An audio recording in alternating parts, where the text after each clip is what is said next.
बाबू जी, आज सबसे बड़ा क्वेश्चन है कि क्या जो आत्मा है, जो शरीर छोड़ने के बाद, लाइफ आफ्टर जो डेथ, जो शरीर छोड़ने के बाद जो आत्मा रहती है, क्या वो मिल्की वे गैलेक्सी को क्रॉस कर सकती है? क्योंकि मैंने जो एक बुक पढ़ी थी, मृत्यु पछी की दुनिया, जो गुजराती में थी, उसके अंदर बताया था कि हमारी जो आत्मा है वो मंगल या शनि तक जाती है, और वहाँ वायुमंडल का कॉम्बिनेशन अलग है, इसलिए हम वापस धरती लोक पे आ जाते हैं, पृथ्वी पे आ जाते हैं। तो मेरा सबसे बड़ा क्वेश्चन ये है, क्या आत्मा शरीर छोड़ने के बाद मिल्की वे को क्रॉस करके आगे जा सकती है, अनंत अनंत ब्रह्मांडों में जा सकती है या नहीं जा सकती? देखो, बहुत ही सिंपल क्वेश्चन है हम्म। कि आत्मा जब बहुत हाई लेवल की आत्मा साकार मनुष्य अवतार में होती है और वो सब सारा ज्ञान अचीव करती है, ज्ञान को धारण करती है जीवन में, और जिंदगी में जीते जी ही उसका लक्ष्य होता है कि मुझे ये गैलेक्सी का नॉलेज है तो मुझे गैलेक्सी में जाना है। तो वो आत्मा जब मरने के बाद, अंतमति सो गति, मरने के बाद उसकी बुद्धि में वही क्वेश्चन है कि मुझे गैलेक्सी में जाना है। अब कैसे जाना है, ये धरती पर तो ज्ञान किसी के पास है नहीं।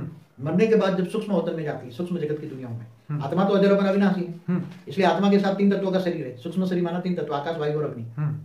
तो जब सूक्ष्म जगत में जाते हैं तो ऊपर जाने का ज्ञान, ऊपर में भी कई मनीषी अच्छे ऋषि बैठे हैं जो ऊपर कारण जगत में जाने का ज्ञान देते हैं। और सूक्ष्म जगत बहुत बड़ा है। सूक्ष्म जगत में धीरे धीरे कई लेयर्स हैं। समझो कि 1-1 लाख के लेयर्स में 1-1 लेयर्स गिनो तो ऐसे बेहिसाब लेयर्स हैं सूक्ष्म जगत में।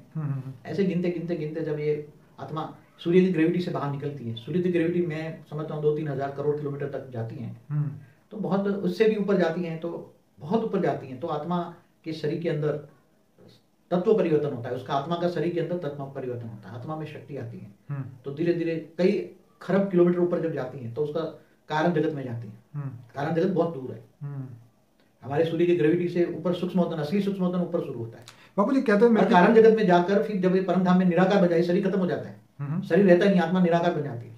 मतलब आत्मा का आकारी स्वरूप भी खत्म हो जाता है, आत्मा निराकारी बन जाती है। जैसे साकार में 2 तत्व खत्म हो गए, जल और पृथ्वी खत्म हो गया। हाँ बिल्कुल, मनुष्य रूप में ठीक है 3 तत्वों में गए, सूक्ष्म शरीर में, सूक्ष्म अवतन से कारण शरीर में गए तो परम तत्वों की बॉडी बनी। मगर कारण जगत से भी जब ये परम धाम में जाती है, हमारा ब्रह्मांड का जो परम धाम जहाँ शिव परमात्मा रहता है, तो निराकार आत्मा बन जाती है।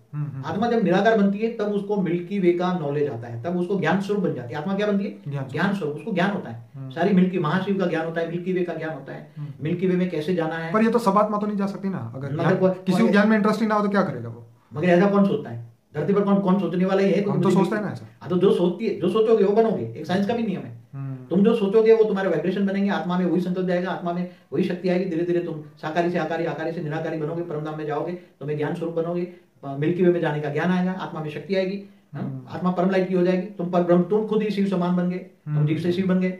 और जब जीव से शिव बन जाते हैं तो शिव महाशिव तक जा सकता है, गैलेक्सी के सेंटर पॉइंट में। ओके, हमारी गैलेक्सी के सेंटर पॉइंट में महाशिव रहते हैं। वो